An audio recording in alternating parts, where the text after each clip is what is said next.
Hello दोस्तों, good morning. Welcome back to my channel. मैं हूं अमित और सुबह के बज रहे हैं 8। बारिशा को कर दिया स्कूल में ड्रॉप और पहुंच गया हूं महानदी रिवर के किनारे। वहां पे थोड़ा सा चिल करने के लिए, थोड़ी देर बैठने के लिए और थोड़ा सा धूप सेकने के लिए, क्योंकि आज वाकई में ठंड बढ़ चुकी है और ठंडी हवा जैसे लग रहा है थप्पड़ मार रही है। तो मैं यहाँ थोड़ी देर बैठूँगा और आप लोगों से बातें करूँगा। इनफैक्ट आज मैं आपके साथ में अपने जुपिटर के साथ में, जी हाँ, टीवीएस जुपिटर 110 सीसी, उसके साथ में 2 साल का एक्सपीरियंस कैसा रहा वो मैं शेयर करूँगा। पर उससे पहले मैं महानदी की खूबसूरती आपको दिखा देना चाहता हूँ। ज़रा एक नज़र दीजिए। ये देखिए दोस्तों, कितनी सुंदर लग रही है। देखिए,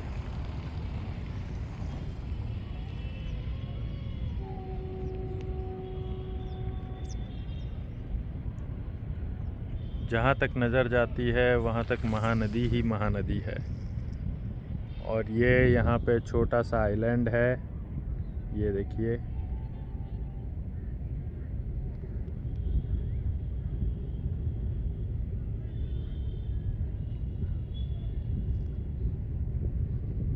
सो ये है फ्रेम में हमारी टीवीएस जुपिटर 110 सीसी, जिसके इसी दिसंबर में 2 साल पूरे हो जाएंगे। और मैं आपके साथ में इसका एक्सपीरियंस शेयर करूंगा अपना, जो भी अच्छे रहे या फिर ख़राब रहे। ये मेरी पहली वीडियो है ऑटोमोबाइल से रिलेटेड। सो शेयर कीजिएगा, सब्सक्राइब कीजिएगा। वीडियो अच्छी लगे हो तो लाइक कीजिएगा और कमेंट करके ज़रूर बताइएगा आप और किस तरह की वीडियो देखना चाहते हैं।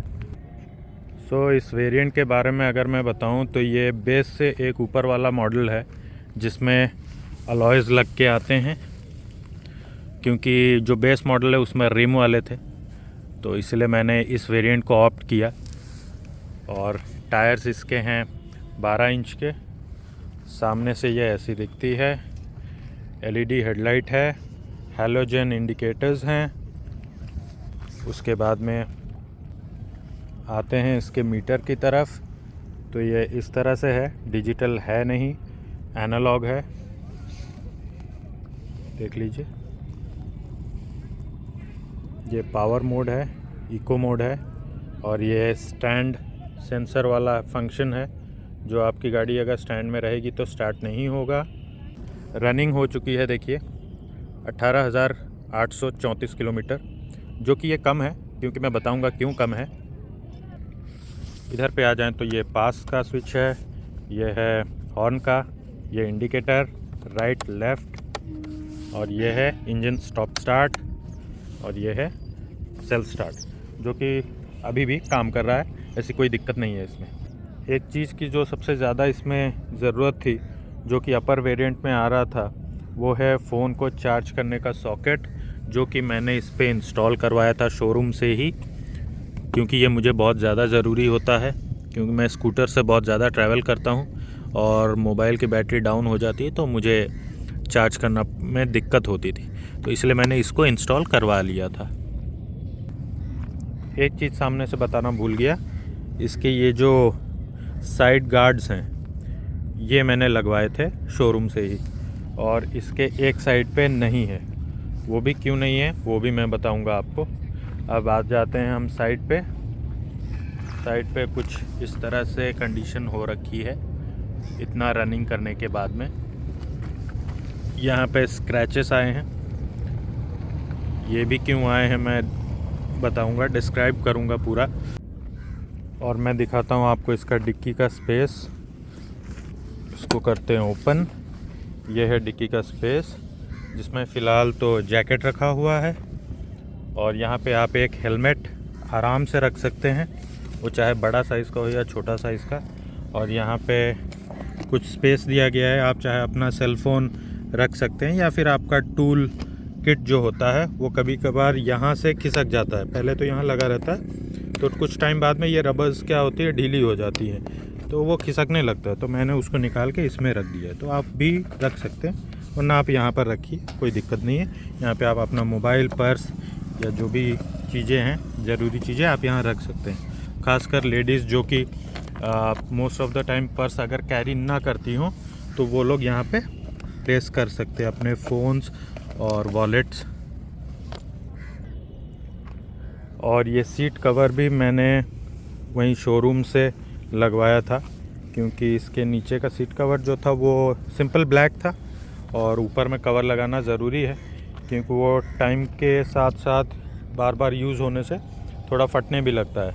वो अगर नीचे वाला जो कि शोरूम से आता है वो अगर फट जाएगा तो फिर आपको पूरी सीट ही चेंज करवानी पड़ेगी। तो इसीलिए मैंने इसको लगवा लिया था। ये वाला सीट कवर इसके अपर वेरिएंट में लग के आता है शोरूम से ही, पर ये थोड़ा गंदा हो चुका है रेगुलर यूज़ से। इसको मैंने साफ़ भी किया था पर ये उतना अच्छा से साफ़ नहीं हो पाता है। और ये देखिए, मुझे दिख रहा है एक छोटा सा बोट, छोटी सी नाव। ये देखिए, बहुत प्यारा नज़ारा है।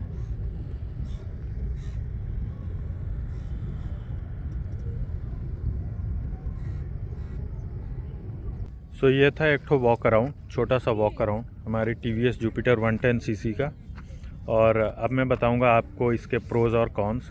तो शुरू करता हूं मैं प्रोज़ के साथ में कि इसके साथ में क्या क्या अच्छा रहा है मेरा। मैंने रनिंग किया है, जैसा कि आपने देखा था 18,800 समथिंग किलोमीटर्स मैंने रनिंग किए हैं, जो कि कम है। कम इसलिए है क्योंकि इसका मीटर जो है वो ख़राब हो चुका है। और ख़राब हो चुका है इन द सेंस, अगर मैं कैलकुलेट करूं तो 500 किलोमीटर्स हो गए होंगे जब से ये ख़राब हुआ है। तो उस हिसाब से अगर हम कैलकुलेट करें तो ये 19,000 प्लस किलोमीटर्स चल चुकी है विद इन 2 ईयर्स। तो आप समझ सकते हैं कि एक साल में कितना रनिंग है, एक महीने में कितना रनिंग है। ये जुपिटर जो है वो प्रीवियस जनरेशन की है, अभी तो नई जनरेशन भी आ गई है। जैसा कि आप जानते हैं, आप देख भी रहे होंगे, रोड पर चल भी रहे होंगे, बहुत अच्छी लगती है, वो भी प्यारी लगती है। तो मेरा पर्पस था, रीज़न था कि TVS के लिए ही ऑप्ट करने के लिए। वो मेरा एक पर्सनल ही रीज़न है कि आजकल मतलब एक्टिवा, तो मैं ये कहूँ कि आप लोग भी सोच रहे होंगे कि एक्टिवा क्यों नहीं लिया आपने। तो TVS जुपिटर को लेने का ये पर्पस था मेरा। एक्टिवा तो मतलब कुछ ज़्यादा ही हो गई हैं मार्केट में, बहुत ही ज़्यादा दिखने लगी हैं। तो मुझे लगा थोड़ा सा लुक्स थोड़ा चेंज करते हैं। और एक रिलायबल कंपनी भी है, ऐसा नहीं है कि एक्टिवा से कुछ कम है, ये बिल्कुल टक्कर की है। वो अलग बात है कि सेल्स एक्टिवा की ज़्यादा है क्योंकि वो बहुत पहले से है मार्केट में। और इसका जो लुक है वो मुझे बहुत अच्छा लगता है, बिल्कुल पुराना नहीं लगता। इसको हर जनरेशन के व्यक्ति चला सकते हैं, ऐसी कोई दिक्कत नहीं है कि आपको थोड़ा सा ऑड फील हो या ऐसा कुछ। दूसरा रीज़न ये है कि इसमें मुझे स्पेस बड़ा अच्छा लगता है। यहाँ पर आप रख सकते हैं एक सिलेंडर, आराम से आप कैरी कर सकते हैं। इनफैक्ट मैंने तो बहुत कुछ ढोया हुआ है, आप देख सकते हैं इसका जो मैट है वो किस कदर घिस चुका है। मैं इसको धोता भी हूँ तब भी ये जो दाग हैं ये बने रहते, क्योंकि मैंने एक्चुअली काफ़ी वज़न सामानें ढोई हैं इसमें, यहाँ तक कि लोहे की चीज़ें भी ढोई हैं। तीसरा रीज़न ये है कि इसका जो ड्राइविंग एबिलिटी है वो बहुत ही स्मूथ है। मुझे ये चलाने में बहुत स्मूथ लगती है, क्योंकि इसके सस्पेंशन जो है बड़े अच्छे हैं वो इन कंपैरिजन टू एक्टिवा। क्योंकि मैं इसको एक्सपीरियंस ऐसे शेयर करूंगा कि मैं जब इसको हाईवे पर रन करता हूँ, ये बिल्कुल लगता है कि जैसे आप पानी पे चल रहे हो। और आप जितनी भी दूर ट्रैवल करो, मैंने इसको in a day 250 kilometres at a stretch travel किया है। बहुत अच्छा लगता है इसको चलाने में। बस एक इसमें जो कौन है, जो कि मैं बताऊंगा आपको क्या है, वो इसी पॉइंट से जुड़ा हुआ है। सो ये कुछ अच्छी बातें थी जो कि मैं डिस्कस किया हूँ। जैसे कि मैंने बताया कि इसकी राइड क्वालिटी है वो बड़ी अच्छी है, बहुत ही स्मूथ है। इवन कि आप छोटे छोटे गड्ढों में आप अगर जाते हैं तो आपको बड़े प्यार से निकालती है। ये नहीं कि आपको थोड़ा वो जो धड़ धड़ जैसा होता है फील होता है, ऐसा नहीं लगेगा आपको कि आप ट्रैक्टर में बैठ के जा रहे हैं, तो वैसा कुछ नहीं लगेगा। वो एक प्लस पॉइंट है। दूसरा पॉइंट था कि इसमें स्पेस जो है वो काफ़ी अच्छी दी गई है। डिक्की के अंदर रखी है, हेलमेट के लिए स्पेसिंग हो, या फिर आगे सामने सिलेंडर रखना, या फिर कोई सामान रखना, या आप जैसे कुछ आटा दाल चावल कुछ भी बड़ी क्वांटिटी में ले जा रहे हो, 20 किलो 25 किलो, यहाँ तक कि आप चाहें तो इसको 30-40 किलो भी लोड कर सकते हो, कोई दिक्कत नहीं होती है। और तीसरा यह है कि जो मैंने उसमें लगा लिया है आपका चार्जिंग सॉकेट, और वो मेरे बड़े काम का है। आप में से बहुत लोगों के वो बड़े काम का ही होगा। तो ये कुछ पॉइंट्स थे जो कि जुपिटर में मुझे बड़ी अच्छी लगी हैं। तो अब बारी है कुछ नेगेटिव पॉइंट्स की। ऐसा तो नहीं है कि पॉजिटिव्स हैं तो नेगेटिव्स नहीं हैं, ज़रूर हैं, बिल्कुल हैं। मैं उनको भी शेयर करूंगा आप लोगों के साथ में, और हो सकता है मेरे ये पॉइंट्स बहुत लोगों के साथ में मैच भी कर रहे होंगे। तो सबसे पहला पॉइंट है कि इसमें डिस्क ब्रेक्स नहीं है, और नहीं इसलिए भी है क्योंकि मैंने इसका बेस के ऊपर वाला वेरिएंट ही ऑप्ट किया था, और शायद इसलिए इसमें डिस्क नहीं दिए गए हैं। जहाँ तक मैं सोचता हूँ कि कंपनी को बेस से ही दे देना चाहिए, और वो इम्पॉर्टेंट इसलिए है क्योंकि ड्रम ब्रेक्स में क्या प्रॉब्लम होती है, आपको नॉर्मल डेज जैसे कि आप समर्स में चला रहे हैं या नॉर्मल वेदर कंडीशन में चला रहे हैं तो ठीक है, लेकिन आप अगर उसको चला रहे हैं जैसे कि बरसात में हो, आप चला रहे हो, तो उसमें प्रॉब्लम क्या होती है, ब्रेक पैड्स में पानी घुस जाता है। जब पानी घुस जाता है तो फिर वो जब आप ब्रेक लगाते हैं वो बहुत ही सडन अप्लाई होता है, जिससे कि आपके टायर फिसल भी सकते हैं। दूसरा जो कॉन है इसके टायर से रिलेटेड है। अगर हम ब्रेक्स की बात कर रहे हैं तो टायर की भी बात करेंगे। टायर में क्या है इसमें प्रॉब्लम, पता नहीं क्या है, कंपनी ने किस तरह से रिसर्च की है या क्या, मुझे नहीं पता, या शायद हर जुपिटर में ये प्रॉब्लम है, क्योंकि और भी मेरे यूट्यूब भाई लोग हैं वो लोग भी यही शेयर किए हैं। इसमें है क्या कि हम अगर बरसात में ट्रैवल करते हैं रोड पे तो पहिए जो हैं वो बहुत ज़्यादा ही फिसलते हैं। तो ये एक बहुत ही मेजर प्रॉब्लम है। आप एक छोटी सी टर्निंग अगर ले रहे हों और आप ब्रेक अप्लाई कर रहे हैं तो वो एकदम से फिसल जाते हैं, बिल्कुल रोड पे ग्रिप नहीं रहे। इवन आप अगर स्लो जा रहे हैं तब भी। एक और कॉन है जो कि इसके स्टार्टिंग से रिलेटेड है। जैसे कि आप जानते हैं कि आजकल तो सारे स्कूटर्स आ गए हैं जो कि साइलेंट स्टार्ट फीचर उसमें आ गया है, लेकिन इसमें वैसा कुछ नहीं है। आप अगर इसको स्टार्ट करेंगे तो एक वो ट्रैक्टर वाली फीलिंग आती ज़रूर है, पर ठीक है, टाइम के साथ में अपडेट कर लिया है कंपनी ने। आई होप कि ये जो नई वाली आई है नई जनरेशन की, इसमें वो साइलेंट स्टार्ट फीचर ज़रूर होगा। मैं एक बार दिखा देता चाहता हूँ कि इसमें एक तो वाइब्रेशन क्रिएट होता है। देखिए मैं इसको करने जा रहा हूँ स्टार्ट, आप साउंड सुनिएगा।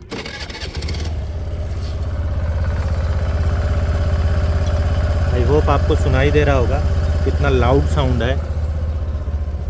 एंड ये देखिए, आप मिरर को देख सकते होंगे। मुझे नहीं पता आपको समझ में आ रहा है कि नहीं, ये शेक कर रहा है। ये देखिए, आई होप अब आप मार्क कर पा रहे होंगे, मिरर देखिए कैसे शेक हो रहा है। एक और प्रॉब्लम है जो कि इसके साइड गार्ड से रिलेटेड है। ये जो साइड गार्ड आप देख रहे हैं ये कुछ टाइम बाद में लूज़ हो जाते हैं, आपको इनको रेगुलरली टाइट करना पड़ता है, और इनमें सबसे बड़ी प्रॉब्लम होती है। मैं तो सजेस्ट करूंगा आप लोगों को कि इस साइड गार्ड को बिल्कुल मत लगवाया कीजिए, भले ही वो शोरूम से क्यों ना हो, क्योंकि ये थर्ड पार्टी साइड गार्ड्स होते हैं, ये TVS के तरफ से नहीं होते हैं। और इसमें देखिए क्या प्रॉब्लम होती है कि आप जब शोरूम से टाइट करवाते हैं, इसको फिट करवाते हैं, तो यहाँ पे देखिए, यहाँ पे एक रबर देना होता है जो कि मैंने खुद से उन्हें कह के ये लगवाया है। ये देखिए, ये बीच में एक रबर दिया है। आप अगर इस चीज़ को नहीं बोलेंगे तो फिर क्या करेंगे, वो इसको इसी के फाइबर के साथ में टाइट कर देंगे। जब वो टाइट कर देंगे तो ये है लोहा, तो ये यहाँ पे जब रगड़ता है तो ये आपका फाइबर जो है ये पूरा ख़राब हो जाएगा। तो यहाँ पे देखिए, ये गैप देखिए बिल्कुल ना के बराबर है। यहाँ पे देखिए गैप पूरा ख़त्म हो चुका है। ये जो साइड गार्ड है या तो फिर थोड़ा सा इतना एटलीस्ट ½ इंच छोड़ के ये होना चाहिए, सो दैट ये यहाँ पे टकराए नहीं, क्योंकि मेरा ये देखिए इसमें टकरा के यहाँ का पूरा कलर छूट चुका है यहाँ अंदर का। अगर इसी वजह से मैंने इस तरफ का खुद से खोल दिया है। देखिए ये यहाँ पे टकराता रहता है। ये देखिए ये जो दाग बने हैं ये उसी साइड गार्ड के कारण बने हैं। और उसमें सबसे बड़ी प्रॉब्लम ये होती है कि जब कभी अगर आपकी स्कूटर गिरती है कहीं, या फिर आप कहीं पे पार्किंग पे खड़ा रखे हैं गाड़ी को और बगल में कोई दूसरी गाड़ी भी आके पैक्ड पार्किंग के अंदर में आपकी गाड़ी के साइड में पार्क कर देते हैं, तो वो गलती से यहाँ पे टकराती है यहाँ पे। तो ये हो सकता है किसी के भी साथ में। तो अगर गैप पर्याप्त नहीं होगा तो वो क्या होगा, ये साइड गार्ड इसमें टकरा जाएगा और ये रगड़ खा के यहाँ से सब कलर छूटने लगेगा। तो अल्टीमेटली फिर आपको इसको पूरा पैनल ही कलर करना पड़ेगा, क्योंकि थोड़ा सा वो कलर करते नहीं है शोरूम में। आप बाहर भी करने जाएंगे अगर इतना थोड़ा सा कलर करेंगे तो वो एक अलग तरह से ही दिखेगा। सो साइड गार्ड मैं बिल्कुल मना करूँगा, मत लगाइए। अगर लगाते हैं तो इस गैप को ज़रूर देखिएगा। ये गैप वैसे लगाना ज़रूरी है क्योंकि कुछ फ़ायदा भी रहता है, लेकिन ये गैप अगर हो तो ही फ़ायदा है, वरना कोई फ़ायदा नहीं है। उसके बाद आ जाते हैं हम साइड स्टैंड, जो कि बहुत ही मेजर प्रॉब्लम है। इसका मेन स्टैंड जो है, मिडिल स्टैंड जिसको आप कहते हैं, वो बहुत ही अच्छा है। एक ही पुश में ये स्टैंड लग जाता है। ये बहुत अच्छा फीचर है। TVS में इनकी कॉपीराइट भी है कि आप एक पैर से आप बिना हैंडल को हाथ लगाए भी आप अगर पुल करेंगे पीछे की तरफ तो ये स्टैंड लग जाएगा। आप बड़े आराम से प्यार से लगा सकते हैं। पर इसकी प्रॉब्लम है इसका साइड स्टैंड। इसमें सेंसर लगा है। जैसा कि आप जानते हैं सेंसर का काम क्या होता है। गाड़ी अगर साइड स्टैंड पे अगर गाड़ी होगी तो स्टार्ट नहीं होगी। इनफैक्ट आप कभी कभार भूल जाते हैं कि आपने साइड स्टैंड को उठाया है या नहीं उठाया है, तो आप स्टार्ट कर देते हैं और चल पड़ते हैं। थोड़ी दूर जाने के बाद जब आप एक टर्न लेते हैं तो वो साइड स्टैंड जो है रोड पे घिसटता है, तो उसमें क्या है, आपको गिरने का चांसेस होता है। इसीलिए सेंसर का काम क्या है कि वो अगर स्टैंड लगा होगा तो गाड़ी आपकी स्टार्ट नहीं होगी। आप आराम से साइड स्टैंड को ऊपर कीजिए और अपनी राइड को एंजॉय कीजिए। लेकिन ये सेंसर का प्रॉब्लम ये है, अब पिछले 2 महीने से मैं क्या प्रॉब्लम फेस कर रहा हूँ, इसका जो सेंसर है वो ख़राब हो गया है। अब ख़राब क्या हो गया है मैं दिखाता हूँ आपको। मैंने निकाल लिया है अपना टूल, ये है स्टार स्क्रू ड्राइवर, और इसमें दिक्कत क्या है मैं आपको दिखाता हूँ। थोड़ा सा ओपन कर लेते हैं। ये नट को आपको खोलना है, मैं दिखा दे रहा हूँ इसमें प्रॉब्लम क्या होती।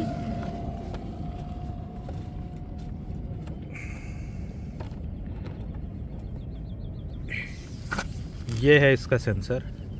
इसमें देखिए, आप शायद देख पा रहे होंगे, यहाँ पे इस जगह पे ये जो होल देख रहे हैं छोटा सा, इसमें एक छोटा सा क्लिप निकला रहा है। एक क्लिप होता है यहाँ पे छोटा सा एकदम, वो शायद 3 mm का बाहर तक निकलता है। वो क्या होता है, ये जो आप होल देख रहे हैं ये वाला, इस होल में वो टक इन हो जाता है। तो इस तरह से, मतलब ये जो है ये यहाँ पे रहता है, वो इसके अंदर में चला जाता है, इसके अंदर में। ठीक है, तो क्या होता है कि जब आप स्टैंड को ऊपर या फिर नीचे करते हैं तो वो भी इस तरह से मूव करता है। I mean, ये जो है ये ऐसे मूव करेगा। जब ये ऐसे मूव करेगा तो आपका जो स्टैंड का सेंसर है, जो कि यहाँ पे है, देखिए यहाँ पे जो आपका स्टैंड सेंसर होता है ये ऑन होगा, ऑफ होगा। ठीक है, अभी ये ऑन ऑफ नहीं हो रहा है क्योंकि मैंने इसको खोल दिया है।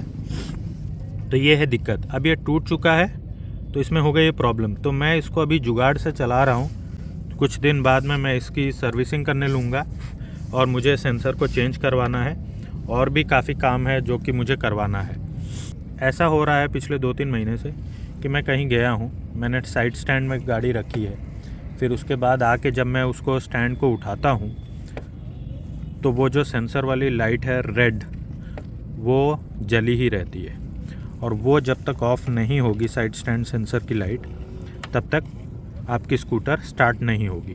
तो ये प्रॉब्लम मेरे साथ कई बार हो चुका है। आपके घर में माताएं बहनें होंगी, वो अगर यूज़ करती हैं साइड स्टैंड सेंसर वाली कोई भी स्कूटर, मैं ये नहीं कहता कि सिर्फ इसी TVS में प्रॉब्लम है, मैं बोलता हूँ कोई भी आप, अगर आपके यहाँ पे लेडीज़ हैं, आपकी बेटी हैं या माताएं हैं या बहनें हैं, वो लोग यूज़ करते हैं तो उनके लिए बड़ा प्रॉब्लम है। वो तो हमारे जैसे लोगों के लिए तो नहीं है, खैर हम लोग कहीं भी गाड़ी बंद हो गई तो हम उसको ढकेल के ले जा सकते हैं, लेकिन उनके लिए थोड़ा प्रॉब्लम वाली सिचुएशन बन जाती है।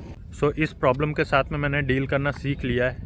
कैसे, एक बार मेरे साथ में जब ये प्रॉब्लम हुई तो मैंने एक मैकेनिक भैया हैं उनको फ़ोन किया। उनको बताया कि ऐसी ऐसी प्रॉब्लम हो गई। उन्होंने कहा कि कोई बात नहीं, कोई दिक्कत नहीं है, आपके पास अगर टूल बॉक्स है, टूल किट है, तो आप उससे स्टार पेचकस निकालिए, उसको खोलिए और उसको एडजस्ट कीजिए। तो उसको एडजस्ट हमने किया, फिर वो ठीक हो गया। तो तब से 2 महीने से मैं वैसे ही चला रहा हूँ। अभी इसका इंजन ऑयल चेंज करना है और भी कुछ काम है, वो भी मैं बताऊँगा। वो सब करना है, उसी के साथ में मैं वो सेंसर को चेंज करने वाला हूँ, या तो फिर मैं उसको पूरा हटा दूँगा क्योंकि ये एक प्रॉब्लम बना रहा है। ये देखिए, अभी गाड़ी साइड स्टैंड पे है पर ये लाइट नहीं जल रही है। क्यों? क्योंकि मैंने उसको एडजस्ट ऑलरेडी कर दिया है। वो लगभग समझ लीजिए वो डिस्कनेक्ट ही हो चुका है, तो ये अब नहीं जलेगा। जब कभी आप लोगों के साथ में ये प्रॉब्लम हो कि आपने साइड स्टैंड को ऊपर किया और वो रेड लाइट ऑफ नहीं हुई है, तो फिर आप इसी नट को खोलिए, इसी नट को, इसको खोलिए, इसको आप ऐसे खोलिए और यहाँ पे इसको रख के इधर मूव कर दीजिए, एंटी क्लॉक या फिर क्लॉकवाइज मूव कीजिए और आपके मीटर को चेक कीजिए। वहाँ पे आपको दिखेगा कि वो रेड लाइट ऑफ हो चुकी है। फिर आप उसको फिट कर दीजिए।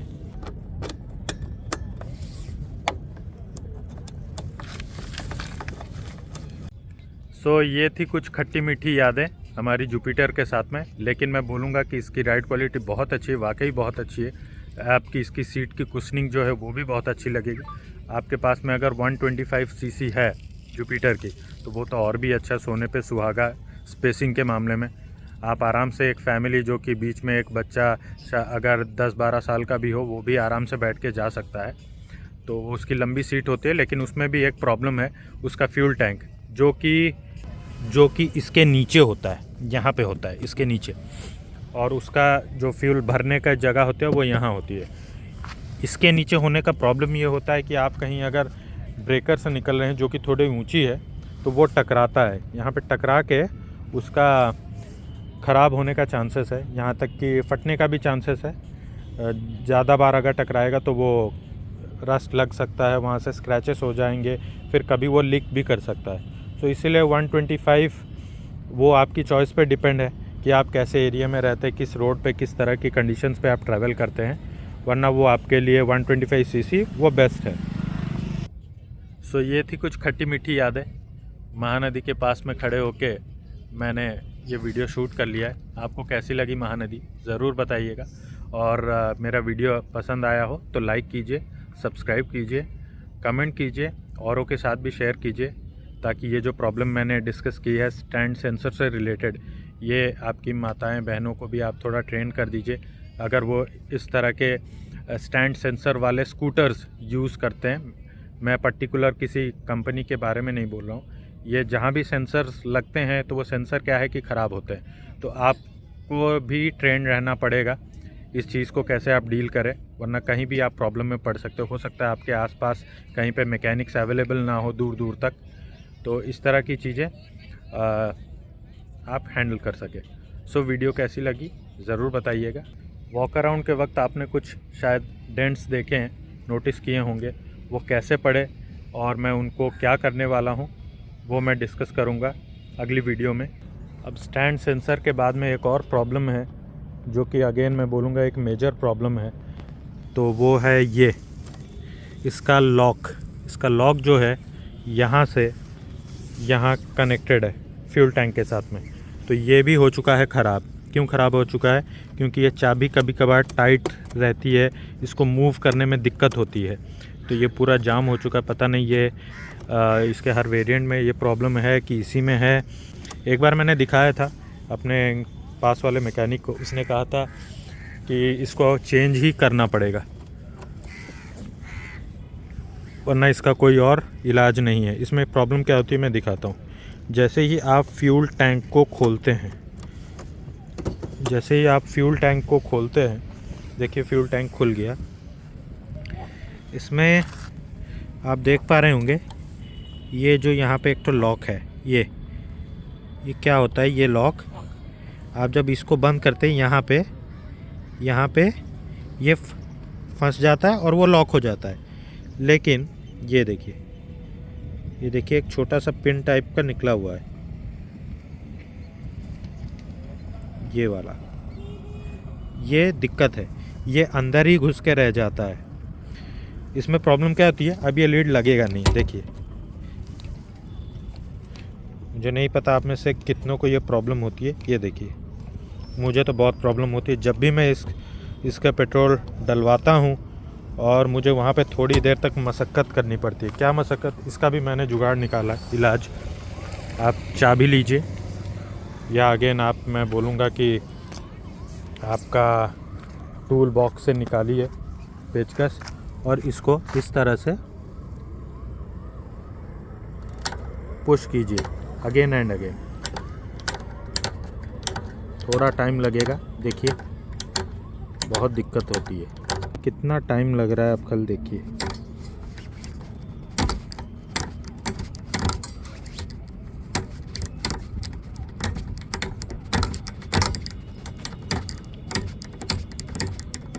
अगर यही प्रॉब्लम आपकी माताएं बहनों के साथ में हो जाए तो सोचिए कितनी दिक्कत होगी। अब सोचिए आप टैंक फुल किए हैं और ये आपका लिड बंद नहीं हो रहा हो, तो आप रास्ते भर पेट्रोल छलकाते हुए ही जाएंगे। अब देखिए, अब ये कितना निकल चुका है, देखिए कितना निकल चुका है। अब ये शायद लग जाएगा, देखिए अब ये लग चुका है। ये भी एक बहुत बड़ी प्रॉब्लम है।